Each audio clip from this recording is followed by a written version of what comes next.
ఇప్పుడు కశ్మీర్లో ఇట్లాంటివి అవుతున్నాయి కదా, దానికి కూడా సొల్యూషను ఆ కొడుకులకి ప్రాపర్గా ఎడ్యుకేషన్ ఇప్పించి ఇట్లా బ్రెయిన్ వాష్ కాకుండా ఏం సాధిస్తారో నేను చెప్తున్నా. కశ్మీర్ ఇండియాదే, కశ్మీరీస్ మనోలే. నేను 2 years బ్యాక్ ఖుషి అప్పుడు కాశ్మీర్లో షూట్ చేసిన. నాకు ఎంత మంచి మెమరీస్ ఉన్నాయో వాళ్ళతోని. వీళ్ళు పాకిస్తాన్ వాళ్ళు వాళ్ళ మనుషులను చూసుకోలేక అక్కడ కరెంట్లు లేవు, నీళ్ళు లేవు, వచ్చి ఇక్కడ ఏం చేయాలని చూస్తున్నారో.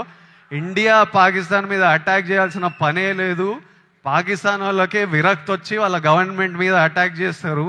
ఇట్లనే కంటిన్యూ అయితే అసలు 500 years బ్యాక్ ట్రైబల్స్ కొట్టుకున్నట్టు వీళ్ళు బుద్ధి లేకుండా, మినిమం కామన్ సెన్స్ లేకుండా చేసే పనులు. మనము we should stand united as people, love each other. India, we will, as people, we need to always move forward, stay united. Education is super key. మన ఇంట్లల్లో మనం happy ఉండి, మన పేరెంట్స్ హ్యాపీ ఉండి, మనం హ్యాపీ ఉంటేనే ప్రోగ్రెస్ అవుతాం. అందరూ హ్యాపీగా ఉండండి. I wish you all great success. May 1st, Suryana is coming to theaters with Retro. I am watching it. I hope all of you watch and enjoy it.